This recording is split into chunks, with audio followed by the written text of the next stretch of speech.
2 हमारी फार्माकोलॉजी का। इसमें हम डिस्कस करेंगे चैप्टर 44, फिर anti fungal drugs, anti protozoal और एंटी हेलमिंथेटिक ड्रग्स। ठीक है जनाब। टेट्रासाइक्लिन्स, अच्छा हमें पता है कि हमने अमाइनोग्लाइकोसाइड्स पिछली वीडियो में पढ़े थे जो कि प्रोटीन सिंथेसिस इनहिबिटर थे। उसी तरह टेट्रासाइक्लिन्स, मैक्रोलाइड्स, क्लोरामफेनिकोल, स्ट्रेप्टोग्रामीन्स, ये सब भी प्रोटीन सिंथेसिस इनहिबिटर हैं। ठीक है जी। लेकिन ये बैक्टीरिया के अंदर एंटीबायोटिक्स ही हैं। हमने सुना होगा टेट्रासाइक्लिन हम दे देते हैं, क्लोरामफेनिकोल दे देते हैं, ये दोनों ज़्यादा इंपॉर्टेंट है। ठीक है जी। अच्छा, सब के सब जो है ना, सिर्फ टेट्रासाइक्लिन्स जो है वो 30S पे काम करके अपना प्रोटीन सिंथेसिस को इनहिबिट करेगी बैक्टीरिया के अंदर, और बाकी मैक्रोलाइड, क्लोरामफेनिकोल, स्ट्रेप्टोग्रामीन्स जितनी भी हैं बाकी की वो 50S पे काम करेंगी। ठीक है, बस एक्सेप्शन टेट्रासाइक्लिन की ये है कि वो 30S पे काम करेगी। बाकी इन सब ने एक ही काम करना है, कैसे प्रोटीन सिंथेसिस को इनहिबिट करना है। इन लोगों ने मैसेंजर आरएनए के ऊपर ट्रांसफ़र आरएनए को आके लगने नहीं देना उसकी एक्सेप्टर साइट पे। ठीक है जनाब। जब ट्रांसफ़र आरएनए आके लगेगा नहीं तो यहाँ पे बिल्कुल आगे ट्रांसपेप्टाइडेशन इनहिबिट हो जाएगी। ठीक है, ये सबका यही मैकेनिज्म ऑफ एक्शन है। इसमें जितने भी ड्रग्स पूछे, स्ट्रेप्टोग्रामिन पूछने, स्ट्रेप्टोग्रामिन नहीं, क्लोरामफेनिकोल पूछ लें, टेट्रासाइक्लिन, तो बस ये इतना सा मैकेनिज्म ऑफ एक्शन आपने लिख देना है। ठीक है, बाकी ये ह्यूमन के अंदर एक्ट नहीं करते। टेट्रासाइक्लिन थोड़े बहुत कर लेते हैं लेकिन क्लोरामफेनिकोल बिल्कुल नहीं करते, क्योंकि ये 70S पे काम करते हैं ना बैक्टीरिया के अंदर। हमारे अंदर तो 80S राइबोसोम है, तो ये ठीक नहीं है। ओके, टेट्रासाइक्लिन्स, अब पूछा जाता है टेट्रासाइक्लिन्स को जो है ना वो हम कब कब देते हैं। थोड़ा सा इधर से याद कर लें, फिर मैं आगे जाके टेट्रासाइक्लिन पढ़ाऊँगी तब भी याद हो जाएगा। टेट्रासाइक्लिन्स को ग्राम पॉजिटिव और नेगेटिव जो है ना बैक्टीरिया के अंदर दे सकते हैं, दोनों में। सबसे पहले इसका यूज़ फर्स्ट में है माइकोबैक्टीरियम नमूनियाई के अंदर। सबसे पहले ये प्राइमरी ड्रग है। ठीक है, और साथ क्लेमीडिया और रिकेट्स, इसको मैंने CR से कर दिया कि आपने C और R वाला टिक कर देना है। सेकेंडरी हम इसको टेट्रासाइक्लिन को साइफिलस के अंदर, ये सेकंड चॉइस ऑफ ड्रग है साइफिलस के अंदर, और यहाँ फिर जो रेस्पिरेटरी नमूनिया वगैरह हो जाता है उसके लिए प्रोफाइलैक्सिस है। ठीक है जी। और ये टेट्रासाइक्लिन बिल्कुल सिलेक्टिव किसके लिए होती है कि H. पाइलोराई वाले जो अल्सर क्रिएट किए होते हैं H. पाइलोराई ने, और लाइम डिजीज़ के लिए। कोई नहीं, यहाँ पे नहीं भी याद हो रहा है, इंशाल्लाह नेक्स्ट पढ़ेंगे तो हो जाएगा। टेट्रासाइक्लिन की हाफ लाइफ होती है बिल्कुल 6 से 11 आवर्स। ठीक है जी। और इसके अंदर एक डोक्सासाइक्लिन आ जाती है जिसकी 23 और जो ज़्यादा टाइम तक टेट्रासाइक्लिन रहती है वो डोक्सासाइक्लिन होती है। अभी हम पढ़ लेते हैं। ये देखें जी, एंटी माइक्रोबियल ड्रग्स जो है ना वो प्रोटीन सिंथेसिस को इनहिबिट करेंगी। ठीक है, बैक्टीरिया के पास 70S है, हमारे पास 80S है, इसलिए हम पे काम नहीं कर सकती। ब्रॉड स्पेक्ट्रम में ये दो ही हैं इंपॉर्टेंट जो मैंने बताई हैं, क्लोरामफेनिकोल और टेट्रासाइक्लिन्स। ठीक है जी। स्ट्रेप्टोग्रामिन्स का मैं यहाँ पे ही बता दूँ, नेक्स्ट फिर इंशाल्लाह आपसे पूछूंगी। स्ट्रेप्टोग्रामिन्स ने क्या करना है, इन दोनों ने तो क्लोरामफेनिकोल और टेट्रासाइक्लिन ने मैसेंजर आरएनए के ऊपर ट्रांसफ़र आरएनए को एक्सेप्टर साइड पे आके लगने नहीं देना। लेकिन जो स्ट्रेप्टोग्रामिन्स है इसने जो है वो उसकी जो मैसेंजर आरएनए एग्जिट साइट है जहाँ से नेसेंट जिसका काम नहीं है आरएनए ने रिलीज़ होना है उसको ब्लॉक कर दे, उसको कंस्ट्रिक्ट कर देता है। और ये बैक्टीरिसीडल है, सिर्फ जो है स्ट्रेप्टोग्रामिन्स बैक्टीरिसीडल है, बाकी सारे बैक्टीरियोस्टेटिक है, ग्रोथ को इनहिबिट करेंगे। ठीक है जी। इसने स्ट्रेप्टोग्रामिन ने जाके ही मार देना, उसको एग्जिट साइड को जो है ना वो कंस्ट्रिक्ट करवा देना, वही तुसी इत्थे ही मर जाओ। आगे जी, ये सारा मैंने ये बता दिया आप लोगों को।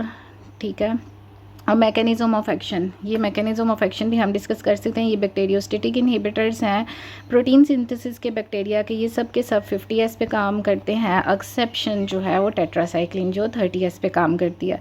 क्लोरामफेनिकोल और ये जो है टेट्रासाइक्लिन, इन दोनों ने ट्रांसपेप्टाइडेशन को इनहिबिट करना है। कैसे? ब्लॉक करके कि ट्रांसफ़र आरएनए जो है मैसेंजर आरएनए की एक्सेप्टर साइट पे आके ना लग सके।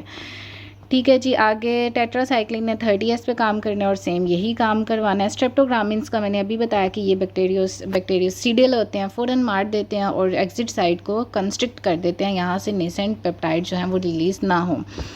ठीक है जी। लाइनसोलिड आ जाता है। लाइनसोलिड ने क्या करना है, मैसेंजर आरएनए और ट्रांसफ़र आरएनए का कॉम्प्लेक्स नहीं बनने देना। ठीक है जी। आगे क्लोरामफेनिकोल, मैंने पहले ही बता दिया, क्लोरामफेनिकोल बिल्कुल हमारे ऊपर काम नहीं कर सकता क्योंकि वो बिल्कुल बैक्टीरिया में 70S है, हमारे अंदर 80S है। टेट्रासाइक्लिन फिर भी थोड़े से काम कर सकते हैं लेकिन इतने खास भी नहीं।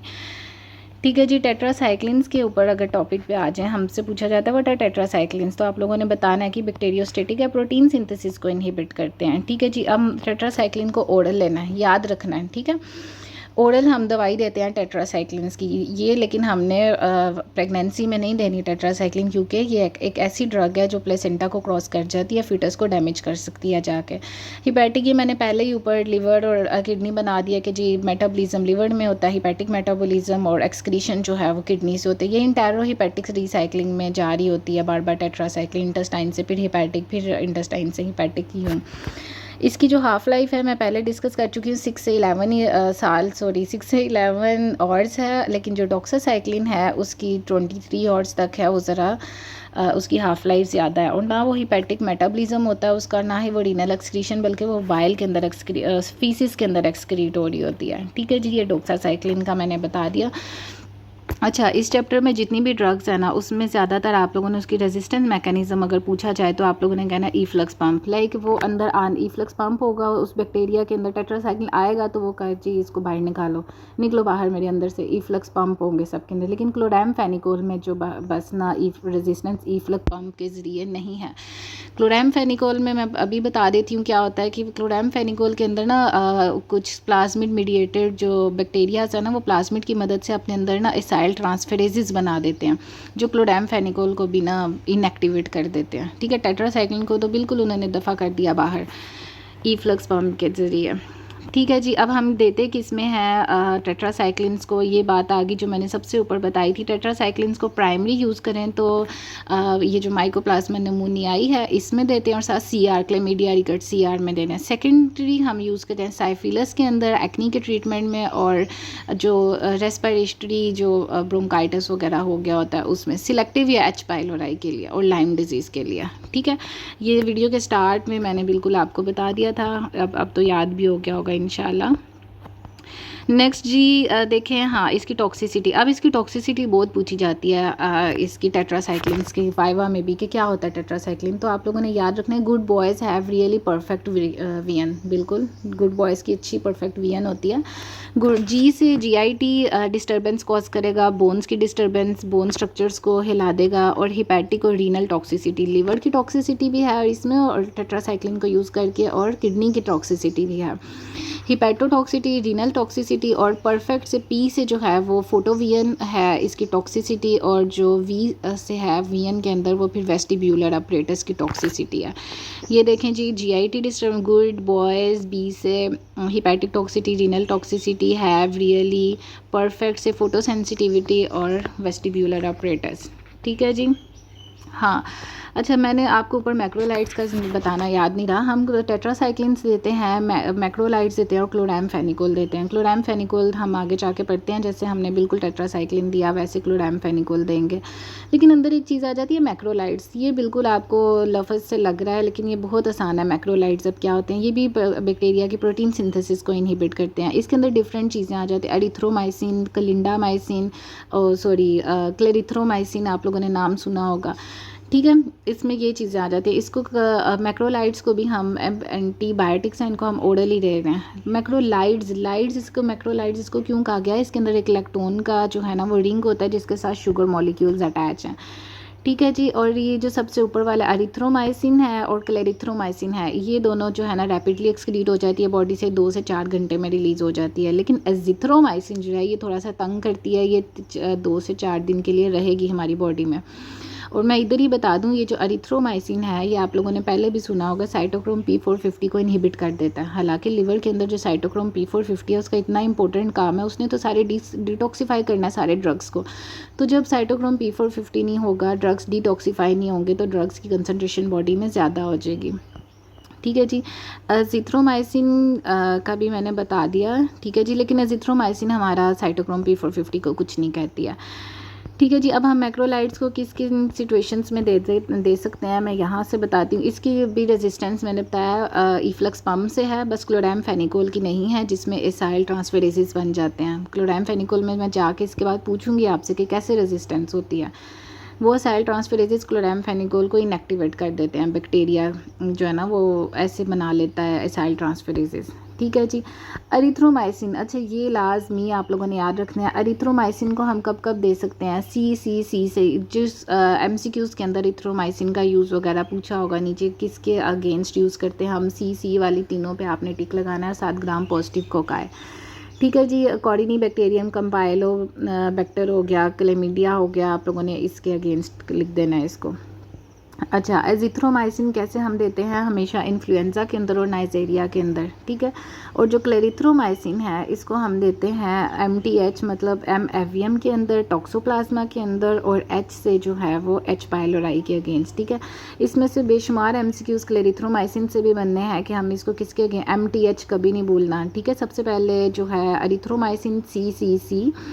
एजिथ्रोमाइसिन को हम, अगर क्वेश्चन आ जाता है कि हम H इन्फ्लुएंजा के अगेंस्ट क्या देंगे तो एजिथ्रोमाइसिन, अगर आ जाता है H पाइलोराई के अगेंस्ट क्या देंगे तो ये क्लेरिथ्रोमाइसिन। नाइजेरिया के अगेंस्ट देखो IN से याद रखना है, लेकिन MTH जो है ना वो हमेशा क्लेरिथ्रोमाइसिन है। प्रोफाइलैक्सिस में भी बड़ा पूछा जाता है कि कौन सी ड्रग है तो वो क्लेरिथ्रोमाइसिन है, ठीक है जी। इस तरह से ये मैक्रोलाइट्स हमारे ख़त्म हो जाए। मैक्रोलाइट्स को ज़्यादा यूज़ करेंगे, देखो एरिथ्रोमाइसिन को ज़्यादा यूज़ किया तो GIT स्किन रैशेस वगैरह, हमने पहले भी ये पता है एरिथ्रोमाइसिन को यूज़ करके स्किन रैशेस वगैरह हो जाते हैं, हाइपर सेंसिटिविटी रिएक्शन हो जाता है, इसिनोफिलिया ज़्यादा, ई से एरिथ्रोमाइसिन, ई से इसिनोफिलिया। बाकी एरिथ्रोमाइसिन ने मैंने बताया था साइटोक्रोम P450 को इनहिबिट करना, जब ये इनहिबिट हो जाएगा तो ड्रग ज़्यादा हो जाएगा। लेकिन एजिथ्रोमाइसिन अच्छा है, इसने जो है ना वो हिपैटोटॉक्सिसिटी इतनी नहीं करनी, ठीक है जी। आगे आ जाता है ये देखें टेलिथ्रोमाइसिन। अच्छा, टेलिथ्रोमाइसिन ऐसे हम चीज़ों में देते हैं, ये टेलिथ्रोमाइसिन जहाँ पे वो काम नहीं ना कर सकती हमारी एरिथ्रोमाइसिन या फिर क्लेरिथ्रोमाइसिन या फिर जो भी हमने पढ़ा वहाँ पे वो काम नहीं, ये टेलिथ्रोमाइसिन वहाँ पे काम करेगी। ये क्या करेगी, ज़ोर से जाके ना 30 सब यूनिट के साथ बाइंड कर देगी कि मैंने इधर ही रहना, ठीक है। ज़रा स्ट्रॉन्ग ड्रग है टेलिथ्रोमाइसिन। और ये जो बाकी जो ईफ्लक्स पम्प से उसको बाहर निकाल देते हैं, लेकिन ये इसको भी कर लेगी सेटल के मुझे इतना बाहर ना निकालो, ठीक है। उसका भी ज़रा ना पुअर सबस्ट्रेट है कि ईफ्लक्स पम्प भी ना हो, इसलिए हम इसको यूज़ करते हैं। किसमें, कम्युनिटी एक्वायर्ड नमूनिया के अंदर। टेलिथ्रोमाइसिन भी ये सब हमने जो है ना वो ओरली देनी होती है, पूरा चैप्टर समझे ओरल है। आगे टेलिथ्रोमाइसिन QT इंटरवल को ज़्यादा कर देता है, बस ये एक QT इंटरवल एक नई चीज़ आ जाती है ना तो MCQs बन सकता है, तो टेलिथ्रोमाइसिन, ठीक है जी। क्लिंडामाइसिन में क्या है, कुछ भी नहीं। क्लिंडामाइसिन जो सारे बैक्टीरियाज इनके रेजिस्टेंट होते हैं ना, जैसे MRSA वगैरह, उसमें हम ना क्लिंडामाइसिन दे देते हैं, मैं बताती हूँ नेक्स्ट जाके। इसने क्या करनी है, मिथाइलेशन करवानी है 50 सब यूनिट की, कुछ भी नहीं है। क्लिंडामाइसिन का यूज़ पूछा जाएगा तो हम एनारोबिक इन्फेक्शंस में देते हैं, BP बैक्टीरियोइड्स और प्रोटीयस के अंदर। बाकी स्किन और सॉफ्ट टिश्यूज़ में भी क्लिंडामाइसिन देते हैं, ये देखें ग्राम पॉजिटिव कोकाई के अंदर, और जो चीज़ें उसके रेजिस्टेंट हुई हैं ना उनके अंदर क्लिंडामाइसिन दे देंगे। और क्लिंडामाइसिन को ये भी पूछा जाता है प्राइमेथामीन के साथ देंगे टॉक्सोप्लाज्मोसिस के अंदर, ठीक है जी। एक दफ़ा मैं रिवीजन करवा दूँ आप लोगों को, कुछ और ही ना लग रहा हो। एरिथ्रोमाइसिन को CCC देख लें यार, एजिथ्रोमाइसिन IN इन्फ्लुएंजा नाइजेरिया। क्लिथ्रोमाइसिन को फिर हम किसके अंदर देते हैं, जिसके अंदर आ जाता है MFVM आ जाता है, टॉक्सोप्लाज्मा आ जाता है, या फिर H पाइलोराई आ जाता है, ठीक है जी। बाकी टेलिथ्रोमाइसिन हमने वहाँ कम्युनिटी एक्वायर्ड अमोनिया में दिया था, इसको वहाँ दिया था जहाँ पे जो इसने ज़्यादा ज़ोर से जाके बाइंड कर जाना था। क्लिंडामाइसिन जो है वो एनारोबिक जितने भी इन्फेक्शंस हैं उनमें हम देते हैं, ठीक है जी। और जो रेजिस्टेंट है इन सब के वहाँ पे क्लिंडामाइसिन इस्तेमाल होगी, साथ पायरीथामीन के साथ अगर यूज़ कर लें तो टॉक्सोप्लाज्मा के अंदर। स्ट्रेप्टोग्रामिन्स मैंने क्या बताया था, स्ट्रेप्टोग्रामिन्स जो है ना ये ना उसको उसकी जो एग्जिट साइट है उसको कंस्ट्रिक्ट कर देते हैं ताकि नेसेंट जो पॉलीपेप्टाइड्स हैं वो वहाँ से रिलीज़ ना हो। जिसकी भी रेजिस्टेंस पूछी जाए ईफ्लक्स पम्प है, ठीक है जी। मतलब बैक्टीरिया जो है ना वो अपने ईफ्लक्स पम्प के ज़रिए इनको बाहर निकाल देता है और ये फिर हमारे ऊपर काम बैक्टीरिया को ख़त्म नहीं कर सकती। अच्छा, स्ट्रेप्टोग्रामिन्स, अच्छा देखो ये इसमें आ जाता है, हमेशा MCQs बनता है वेनकोमाइसिन रेजिस्टेंट स्टेफिलोकोकाई, ठीक है। हमने मेथिसिनिन रेजिस्टेंट तो पढ़ा था, स्टेफिलोकोकस ऑरियस पायोजेंस, लेकिन और स्ट्रेप्टोकोकस पायोजेंस, लेकिन स्ट्रेप्टोग्रामिन इतनी स्ट्रॉन्ग ड्रग है कि ये हर चीज़ के जो रेजिस्टेंट ड्रग्स होते हैं, रेजिस्टेंट बैक्टीरियाज होते हैं ना, कि जो भी ड्रग आ जाए मैंने उसको मार देना, निकाल देना, स्ट्रेप्टोग्रामिन वहाँ जाके लग जाती है, स्पेशली वेनकोमाइसिन रेजिस्टेंट स्टेफिलोकोकाई के अंदर, ठीक है जी। आगे है क्लोरैम्फेनिकोल, मैं तब से बताती आ रही हूँ इसकी कैसे रेजिस्टेंस होनी है। एसाइल प्लाज्मिड बैक्टीरियाज ने ना प्लाज्मिड की मदद से ना एसाइल ट्रांसफेरेसिस बना देने हैं ताकि क्लोरैम्फेनिकोल को बाहर निकाल इनएक्टिवेट कर दें। ठीक है जी।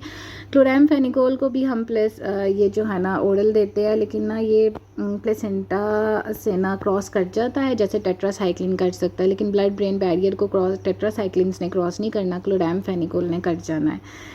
ठीक है जी। क्लोरैम्फेनिकोल की मतलब इनएक्टिवेशन और मेटाबॉलिज्म कैसे होती है, हमारे पास ग्लूकोसाइल ट्रांसफेरेजेस होते हैं लिवर के अंदर, वो इसको कर देते हैं। ठीक है। क्लोरैम्फेनिक वहाँ हमने टेट्रासाइक्लिन के क्या यूजेस पढ़े थे कि हमने उसको फर्स्ट लाइन एजेंट दिया था किसके अंदर, नमूनियाई के अंदर और सीआर के अंदर, और सेकेंडरी हमने उसे साइफिलस के अंदर दिया था, और साथ में जो रेस्पिरेटरी डिजीज़ हो रही थी, और हमने स्पेसिफिकली सिलेक्टिवली उसको एच पाइलोराई और लाइम डिजीज़ में टेट्रासाइक्लिन्स दी थी। अब इसमें देख लेते हैं, इसमें तो बस दो ही चीज़ें हैं क्लोरैम्फेनिकोल। हम कब कब देंगे क्लोरैम्फेनिकोल, बस हम मेनिंजाइटिस में देंगे। ठीक है जी। और टाइफाइड फीवर, टाइफाइड फीवर हमें पता है साल्मोनेला जो ग्राम नेगेटिव फ्रॉड है वो कॉज करता है। तो टाइफाइड फीवर में क्या देंगे, क्लोरैम्फेनिकोल देंगे, मेनिंजाइटिस में भी क्लोरैम्फेनिकोल देंगे, और बस याद थोड़ा सा रहे बेसिलरी डिसेंट्री जिसके अंदर ना वाटरी डायरिया और न्यूट्रोफिल्स आ रहे होते हैं, तो उसमें भी हम दे सकते हैं क्लोरैम्फेनिकोल। ज़्यादातर टाइफाइड फीवर और मेनिंजाइटिस याद रखना है। डन जनाब। अच्छा, हमने वहाँ पे गुड बॉय टेट्रासाइक्लिन की टॉक्सिसिटी पढ़ी थी, good boys have really good फोटोवियन जो भी था। इसमें हमने पढ़ा गुड बॉयज़ वाला वही जीआईटी और आगे बोन मैरो, वहाँ पे बोन्स का मसला था टेट्रासाइक्लिन्स के अंदर, यहाँ पे बोन मैरो है, सब कुछ कम हो जाता है। ठीक है जी। अनीमिया कॉज हो जाता है। और ग्रे बेबी सिंड्रोम, ये देखो एक नई चीज़ क्लोरैम्फेनिकोल के साथ आने, ग्रे बेबी सिंड्रोम आ जाए तो एमसीक्यूज़ के अंदर नीचे क्लोरैम्फेनिकोल को टॉक्सिसिटी की वजह से होगा। ग्रे बेबी सिंड्रोम में क्या होता है, बच्चा पैदा होता है उसको साइनोसिस हुआ होता है, आरबीसीज कम होता है, बच्चा पूरा ब्लू हुआ होता है। ठीक है। तो मतलब एनीमिया, उसका टेम्परेचर भी कम होता है, हाइपोथर्मिया वगैरह। ठीक है। अच्छा, बिल्कुल गुड बॉयज़ आगे ग्रे बेबी सिंड्रोम याद रखें क्लोरैम्फेनिकोल का। ये तो अल्हम्दुलिल्लाह आप लोगों का चैप्टर क्लियर है, इतना जो है वो चीज़ों को टफ़ नहीं करना आप लोगों ने। आगे है एंटी फंगल ड्रग्स, बहुत सबसे छोटू सा और सबसे आसान चैप्टर।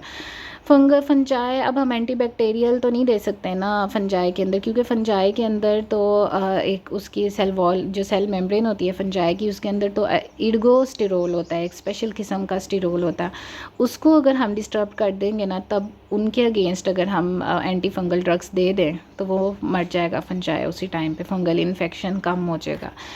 ठीक है जी। फंगल इन्फेक्शंस जो है ना वो बड़ी मुश्किल से ट्रीट होते हैं हमारे, एंटी माइक्रोबियल एजेंट्स वगैरह से तो बिल्कुल नहीं होते, रेजिस्टेंट हुए होते हैं उन पे। तो इस तरह से बस थोड़ी सी ड्रग्स है एंटी फंगल, ज़्यादा नहीं है, और इनकी इतनी क्लासिफिकेशन भी नहीं है। एंटी फंगल में हम थोड़ी सी देंगे, एम्फोटेरेसिन बी देंगे एंटी फंगल। ये क्या करता है मैं नेक्स्ट बताती हूँ क्या करता है। और एम्फोटेरेसिन बी देंगे, एजोल्स दे देंगे या एकाइनोकैंडिन, ये तीन है बस कि हमारे अंदर फंगल इन्फेक्शन सिस्टेमिक हुआ हुआ है, तीन बस। एजोल्स दे दो, एम्फोटेरेसिन बी दे दो, या इकाइनोकैंडिन कैंडी वाला एक दे दो। इकाइनोकैंडिन्स ने ना आगे मैं बताती हूँ कैंडी ए कॉज करना है, नेक्स्ट जाके बताती हूँ।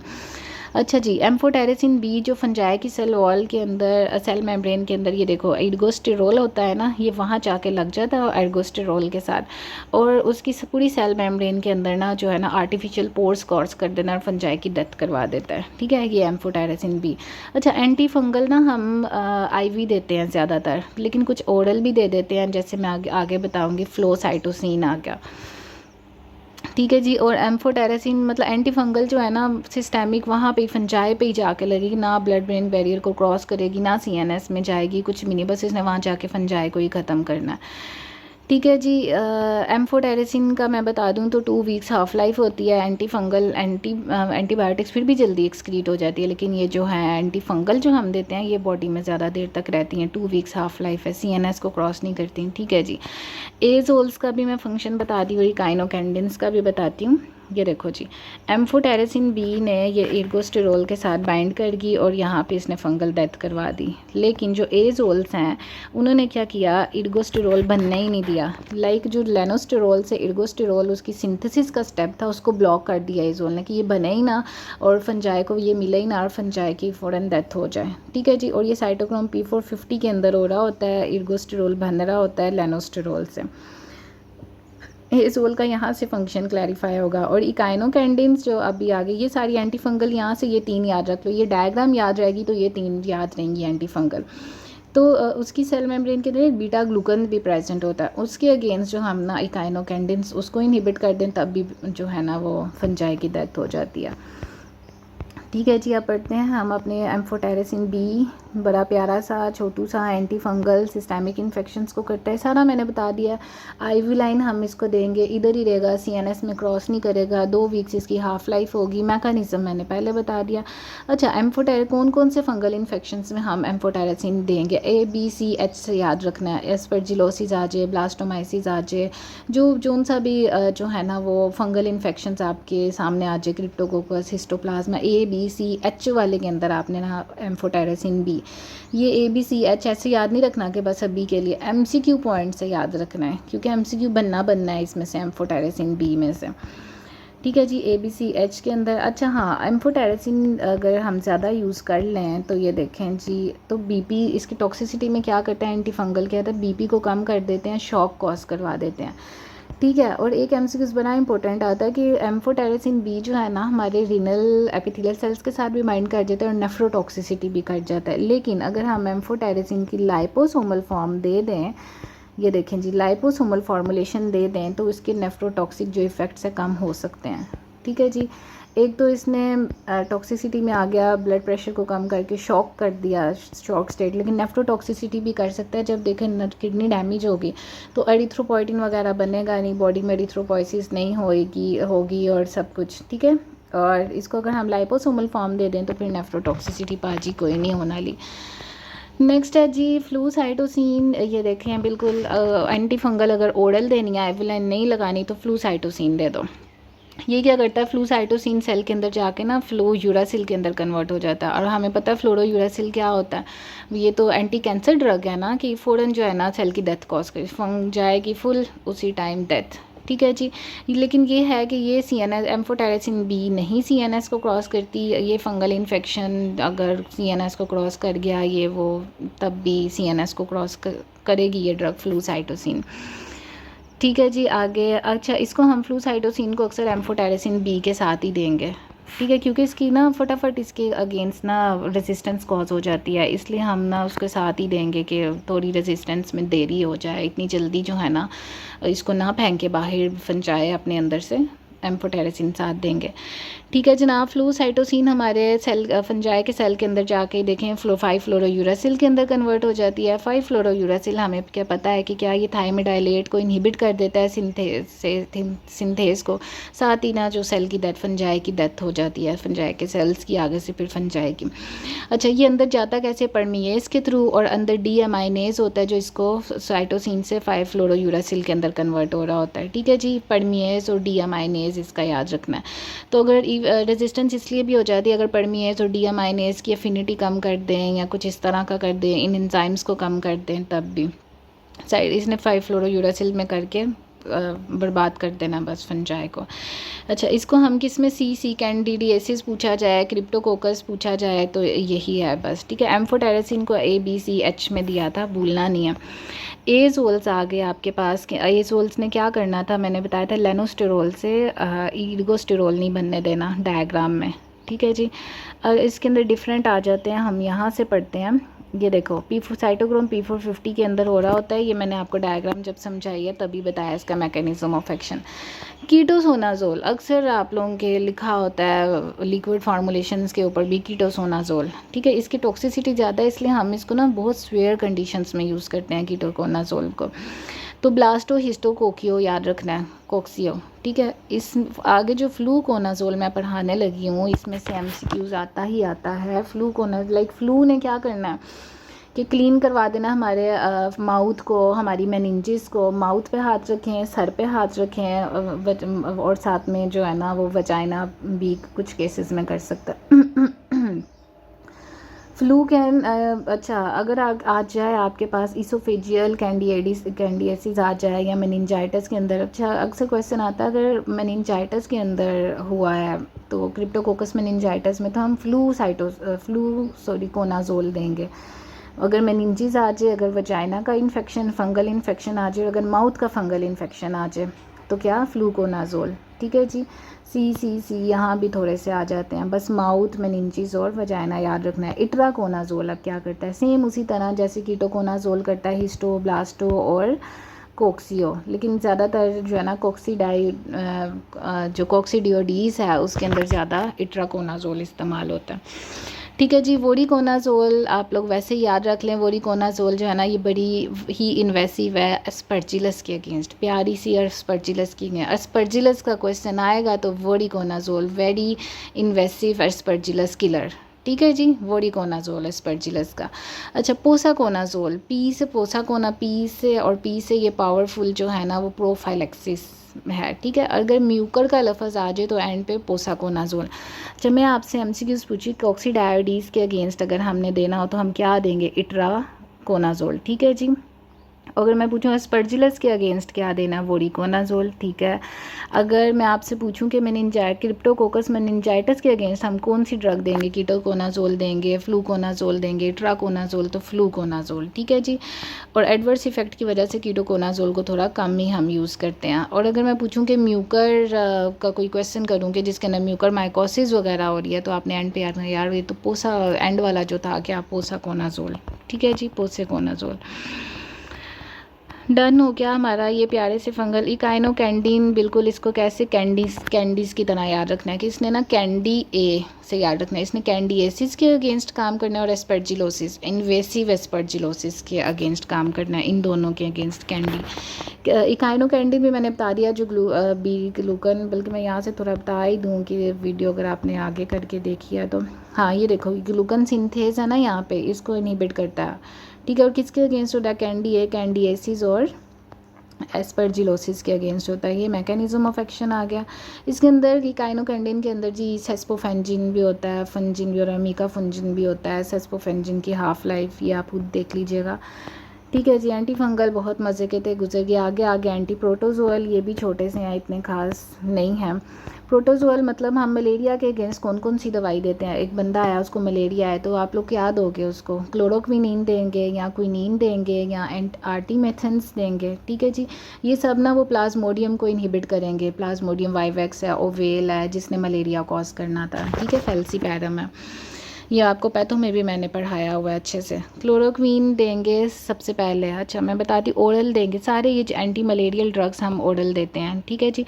आर्टीमेथन्स का ये याद रखना है कि इसको हम हमेशा ना किसी चीज़ के साथ देंगे क्योंकि इसकी हाफ लाइफ बड़ी शॉर्ट सी होती है। ठीक है। आगे है बस इसमें से जो प्राइमाक्वीन है ना, ये प्राइमाक्वीन अलग से याद रखें। ये जब टिश्यू के अंदर, जब किसी लिवर वगैरह के अंदर मलेरिया ये प्लाज्मोडियम अंदर चला गया तब ये वहाँ जाके उसको मार देगी। बाकी ये जितने क्लोरोक्वीन है, क्विनीन है और जो आर्टीमेथन्स हैं, मेफ्लोक्वीन है, ये सारे ब्लड के अंदर जो है ना प्लाज्मोडियम को मार देते हैं। शाइज़ोंटिसाइड, क्योंकि इसने शाइज़ोंट्स बनाने होते हैं ना हमारे ब्लड के अंदर। ठीक है। तो ब्लड शाइज़ोंटिसाइड्स के अंदर ये सारे आगे प्राइमाक्वीन जो है ना वो टिश्यू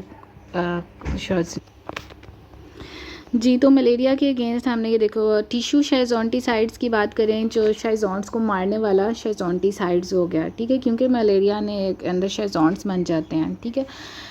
आगे देखें प्राइमाक्वीन देंगे जो कि शाइज़ोंट्स को लिवर में मार रहे हैं, लेकिन ब्लड शाइज़ोंट्स के अंदर सारा आ गया शाइज़ोंटिसाइड्स। ब्लड के अंदर जिन्होंने मारना है वो क्विनीन, क्लोरोक्विनीन दे दो, क्लोरोक्विनीन नहीं है तो क्विनीन दे दो, आर्टीमेथन्स को साथ इस्तेमाल कर लो, बस ठीक है जी। और स्पोरेंटिसाइड्स क्या है कि जो हमारे अंदर तो शाइज़ोंट्स बना रहे हैं ना जब हमें उसने काटा, लेकिन हमसे ब्लड लेके उसने प्लाज्मोडियम जो थी, एनोफिलिस थी मॉस्किटो, उसके अंदर जो है ना उसने अपना सेक्शुअल साइकिल स्टार्ट किया था। स्पोरेंटिसाइड उसके अंदर इनहिबिट करेंगे। ठीक है जी। उसमें प्रोग्वानिल आ जाते हैं, प्राइमेथामीन, ये एंड पे जाके पढ़ेंगे। सबसे पहले एंटी मलेरियल के अंदर आपने मलेरिया उस बंदे को क्लोरोक्वीन दे दिया। क्लोरोक्वीन अब ओरल दिया एंटी मलेरियल, ये 4-अमाइनोक्विनोलोन का था, डेरिवेटिव कुछ भी नहीं है, ओरल दे दिया। इसने अब काम कैसे करना है, मलेरिया है ना, मलेरिया में इसने क्लोरोक्वीन ने हीम से आगे हीमोजोइन नहीं बनना है। मैंने बताया था प्लाज्मोडियम ने, फेल्सीपैरम वगैरह ने क्या करना, हीम से हीमोजोइन बना देना। इसने हीम से हीमोजोइन नहीं बनने देना, हीम को ज़्यादा करवा देना है उसके सेल के अंदर, और वो टॉक्सिक है। ठीक है, उस पैरासाइट के लिए, प्लाज्मोडियम के लिए, हीम जब ज़्यादा हो जाएगा।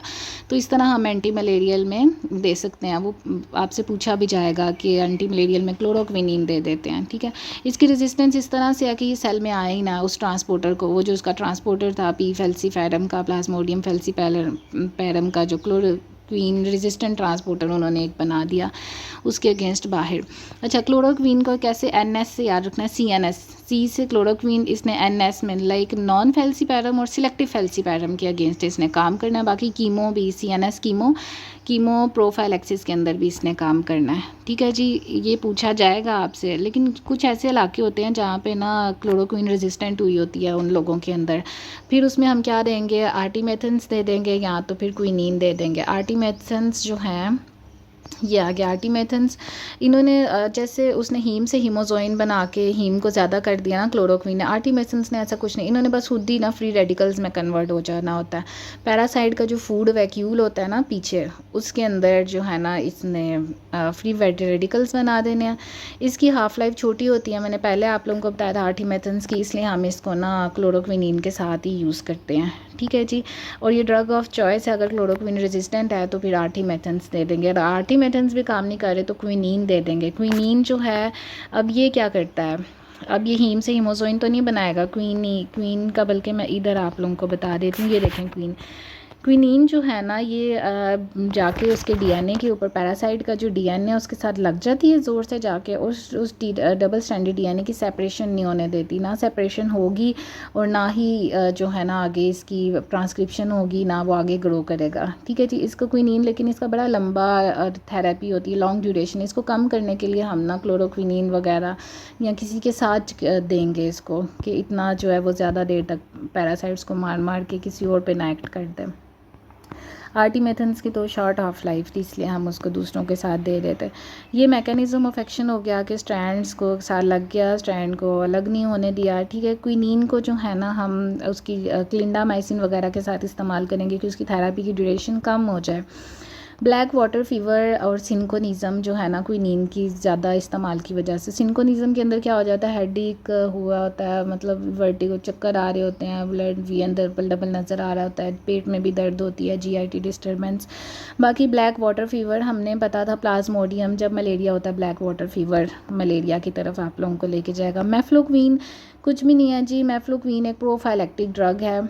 लाइक अगर कुछ लोगों में मलेरिया होने से पहले प्रोफाइलैक्टिक जो ड्रग है मेफ्लोक्वीन देंगे, वो हफ्ते में एक बार दे दो, या उनके साथ जो लोग रहते हैं उनमें मेफ्लोक्वीन दे दो। प्राइमाक्वीन मैंने बताया था आप लोगों को जी, सबसे अच्छी टिश्यू के अंदर शाइजोंटिसाइड्स है, ठीक है जी। ये वहाँ लिवर के अंदर जो है ना उनको मार देगी प्राइमाक्वीन।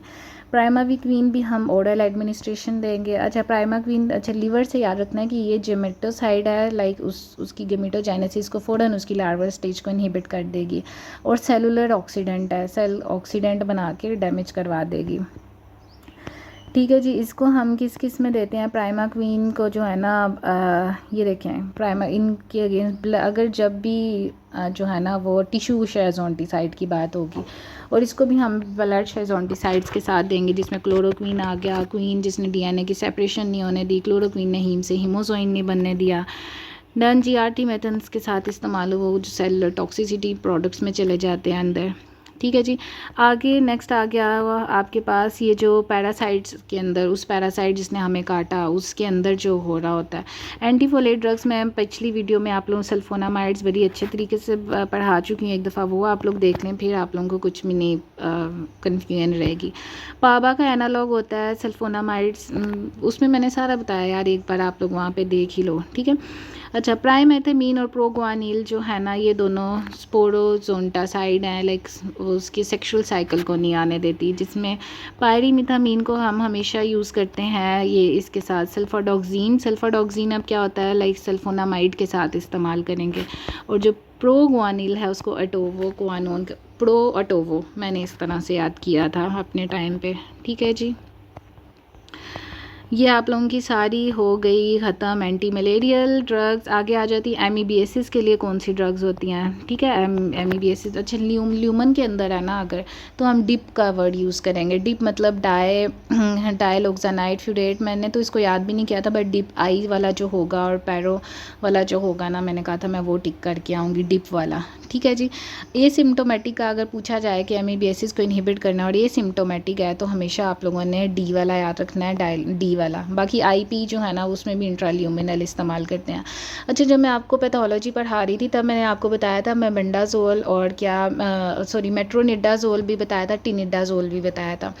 तो वो अब आके काम कर रहे हैं अब आके उनका टॉपिक आया कि अगर मॉडरेट और सिवियर अगर एमीबीएसिस वगैरह की है तब हम मेट्रोनिडाजोल या फिर टिनिडाजोल देंगे, वरना जो है ना हम डिप से, ल्यूमन के अंदर है अगर तो डिप से भी मार सकते हैं, ठीक है जी। और टिनिडाजोल जो है ना इसकी ज़्यादा हाफ़ लाइफ होती है मेट्रोनिडाजोल की निस्बत। अब मेट्रोनिडाजोल बार बार मैं कह रही हूँ, अब ये होता क्या है, ये देखें इसकी हाफ लाइफ टिनिडाजोल की ज़्यादा है, ठीक है। मेट्रोनिडाजोल ने फेरोडॉक्सिन ने क्या करना है, मेट्रोनिडाजोल को ऐसे प्रोडक्ट्स में कन्वर्ट करवा देना जो साइटोटॉक्सिक, जो सेल की उसी टाइम डेथ करवा देंगे, ठीक है जी। मेट्रोनिडाजोल हम किस किस सिचुएशंस में देते हैं, जैसे अगर ट्राइकोमोनास के अंदर, GRDasis के अंदर, एनारोबिक इन्फेक्शंस के अंदर, ठीक है जी। सब इस चैप्टर में हमने एक क्लिंडामाइसिन पढ़ी थी जिसको हमने एनारोबिक इन्फेक्शंस में दिया था। अगर पैरासाइट्स के अंदर एनारोबिक इन्फेक्शंस हुए हैं तो हम मेट्रोनिडाजोल देंगे, ठीक है जी। डिप भी याद रखना है आगे आ गया, हाँ बस इनका जो है ना आपने एक एक वर्ड ही याद रखना है। सिस्टोसिस के अंदर हम कौन सी ड्रग देते हैं, ट्राइमेथोप्रीम और सल्फामेथाक्साजोल का कॉम्बिनेशन देते हैं। ये बस सिर्फ एक दो रट्टे वाली चीज़ें ऐसे याद रखनी है। ट्राइपैनोसोमियास के अंदर क्या हम देते हैं, ट्राइपैनोसोमियासिस के अंदर पेंटामिडीन देंगे, या पीएम से मैंने याद किया था मिलाइसोप्रोलोल देंगे, ठीक है जी। आगे लिशमेनिया के अंदर जो काला आज़ार सैंड फ्लाई की वजह से फैलता है और काला आज़ार हमारे अंदर क्रिएट करता है, लिशमेनिया के अंदर हम देते हैं सोडियम सिटोबोग्लूकोनेट, ठीक है। मैंने इसको, और इस क्यूटी इंटरवल ज़्यादा करवा देगा। सिटोबोग्लूकोनेट हमेशा लिशमेनिया के अंदर याद रखना है, MCQs आ सकता है। बाकी एंटी हेलमिनथेटिक ड्रग्स आ गई, इसमें मैं एल्बेंडाजोल आ गया जब मैं आप लोगों को पैथो पढ़ा रही थी उसमें मैंने एल्बेंडाजोल बहुत दफ़ा बोला था, ठीक है जी। डाइथाइल कार्बामाजीन भी पर मैं आप लोगों को बता ही देती हूँ। एल्बेंडाजोल क्या है, इसने माइक्रोट्यूब्यूल उनके अंदर ना जो हेलमेंट्स होते हैं वर्म्स के अगेंस्ट होते हैं ना, उसके अंदर माइक्रोट्यूब्यूल की असेंबली को इनहिबिट करना है, माइक्रोट्यूब्यूल्स को, ठीक है। ये लार्विसीडल है, इसको हम देंगे एल्बेंडाजोल को।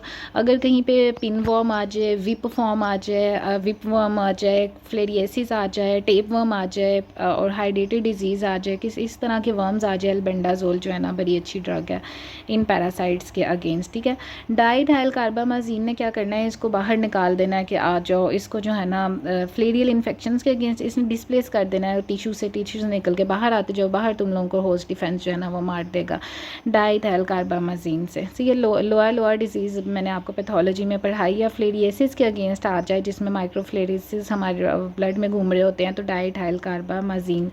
अच्छा, सबसे जो एल्बेंडाजोल किस में देना है, पिनवर्म आ जाए, विपवर्म आ जाए, कोई भी इस तरह का आ जाए, टेप वर्म वगैरह, ठीक है। इवर्मेक्टिन जो है ना ये गामा मीडिएट न्यूरोट्रांसमिशन की तरह करता है, इसको इमोबिलाइज कर देता है पैरासाइट्स के अंदर। इसको हम ऑनकोसर्कोसिस के अंदर अगर पूछा जाए इवर्मेक्टिन देंगे, ऑनकोसर्कोसिस के अंदर, ठीक है जी। आगे आ गया, ये भी कुछ भी नहीं है। अच्छा, मेबेंडाजोल का भी पूछा जाता है, मेबेंडाजोल भी इसी तरह पिनवर्म और विपवर्म अस्करीज के अंदर देंगे। थियाबेंडाजोल जो है ना ये माइक्रोट्यूब्यूल्स को इनहिबिट करता है और एंटी इन्फ्लामेटरी है। पूछा जाएगा कि जो एंटी हेलमिनथेटिक ऐसा ड्रग बताएं जो एंटी इन्फ्लामेटरी भी हो। हेलमिनथेटिक के अंदर बस यही रहना यार, वो माइक्रोट्यूब्यूल्स को इनहिबिट करते हैं। एंटी इन्फ्लामेटरी भी अगर साथ आ जाए तो थियाबेंडाजोल। इस तरह से आप लोगों का ये भी ख़त्म हुआ। तो ये देखो, लेकिन पायरेंटल मोड जो है ना निकोटीनिक रिसेप्टर्स पे ये कुछ भी इतना खास करने वाला नहीं है। पिपराजीन जो है ना, पिपराजीन मतलब एसिटाइलकोलिन को इनहिबिट करता है, तो जब न्यूरोट्रांसमिशन नहीं होगी तब भी पैरालिसिस हो जाएगी, ठीक है जी। ये आप लोगों की एंटी हेलमिनथेटिक जो इंशाल्लाह ड्रग्स ख़त्म हुई। एल्बेंडाजोल और मेबेंडाजोल इसमें ज़्यादा इंपॉर्टेंट है, और अगर डाइथाइल कार्बामाजीन जब जिसमें फ्लेरिएसिस हो रही हो। थैंक यू सो मच, दुआ में याद रखें वीडियोस अगर अच्छी लगी हैं, और बाकी मुझे कमेंट में ज़रूर बताएं अगर कोई कुछ और भी आप लोगों ने कॉन्सेप्ट क्लियर करने हैं तो। अल्लाह हाफिज़।